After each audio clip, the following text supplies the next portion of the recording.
Hello everyone, welcome to a new vlog. কেমন আছেন আপনারা? আসলে এই ভিডিও ক্লিপগুলো আমি অনেক আগে নিয়ে রেখেছিলাম। সময়ের কারণে আর এগুলো ঠিকমতো এডিট করে আপলোড দিতে পারিনি। আর আমিও অনেক কাজে ব্যস্ত ছিলাম, তাই ভাবলাম আস্তে আস্তে আপনাদের সাথে ব্লগগুলো শেয়ার করি।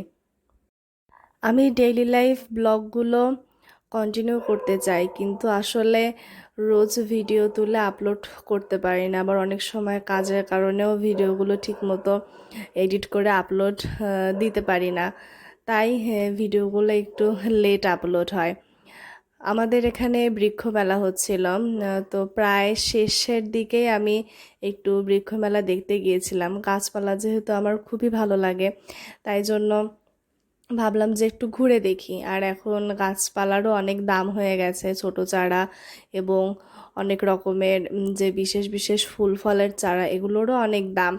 তারপরেও আসলে মেলায় যেহেতু অনেক প্রজাতির গাছ নিয়ে চাষিরা আসে, সেই জন্যে আমি ভাবলাম যে একটু যাই, ঘুরে আসি। অনেক রকমের গাছ সম্পর্কে জানাও হবে, আবার একটু মেলাটা ঘুরেও দেখা হবে।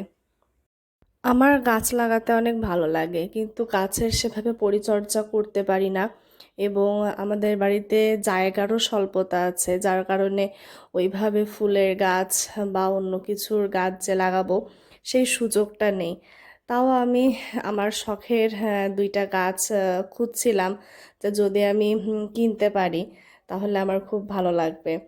তো ক্যাকটাস কিনবো এরকম চিন্তাভাবনা আমার অনেক আগে থেকেই ছিল, কিন্তু বিদেশি ক্যাকটাস প্রজাতিগুলোর অনেক দাম, সেই জন্যে আসলে ওইভাবে আর ক্যাকটাস কেনা হয়নি। আর প্রত্যেকবার বৃক্ষমেলা হলেও যে আমি সেই বৃক্ষমেলা দেখতে যাই সেরকমটাও না। তাই ভাবলাম যে এবার যেহেতু সুযোগ আছে, যদি আমি আমার পছন্দের কোনো ক্যাকটাস পাই তাহলে আমি কিনবো। আর গাছপালা সম্পর্কে যে আমি অনেক কিছু জানি তেমন না, কিন্তু গাছপালা দেখতে ভালো লাগে, বাগান দেখতেও ভালো লাগে। তো যাই হোক, আমি গাছপালা মোটামুটি দেখে টেখে দুটো গাছ কিনেছিলাম, আমার পছন্দের একটা মানি প্লান্ট এবং ক্যাকটাস, এবং আরও দুটো ফুল গাছ কিনেছি। সেগুলো বাসায় অবশ্যই টবে লাগাবো। তার ভিডিও আমি আপনাদের সাথে পরবর্তীতে শেয়ার করব। আসলে বৃক্ষমেলা দেখে এসে আমার মনে হয় যে আমি সব কিছু কিনে নিয়ে আসবো, কিনে নিয়ে এসে বড় একটা বাগান করব। জানি না সৃষ্টিকর্তা কোনো দিন এই সুযোগ আমাকে দেবে কিনা।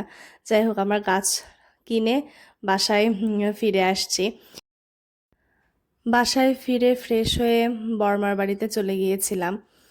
আসলে আমার বোন অনেক দিন পর পরীক্ষা টরীক্ষা শেষ করে ঢাকা থেকে আসছে। বড় মা তো অনেক কিছু রান্না করেছিল, ডিম, ডাল, সবজি, মুরগির রোস্ট, চাটনি, সালাদ, অনেক কিছু। আর আমিও বেশ অনেক দিন পর স্থিতির সাথে দেখা করলাম। ও কাজের জন্য আসতে পারে না, ওর বাবা মানে আমার দাদু পাবনাতে এসেছিল চিকিৎসার জন্য। একজনেরটা নিয়েও নি। এই যে আমার সাথে কতদিন পর খাইতে বসছি। আসলে ও বাসায় আসলে আমরা একসাথেই খেতে বসি, মানে ও আমাকে রেখে খায় না, আমিও ওকে রেখে খাই না। তো অনেক দিন পর আমরা একসাথে খেতে বসেছিলাম, আমার বোনও ছিল, একসাথেই আমরা সবাই খাওয়া দাওয়া করছিলাম। খাবারগুলো খুবই সুস্বাদু হয়েছিল। রাতে আর ভারী কিছু খেতে ইচ্ছা করলো না, তাই পরোটা বানিয়েছিলাম আর সাথে মুভি দেখছিলাম। যাই হোক, আপনারা ভালো থাকবেন, আবার আর একটা নতুন ব্লগে দেখা হবে। বাই।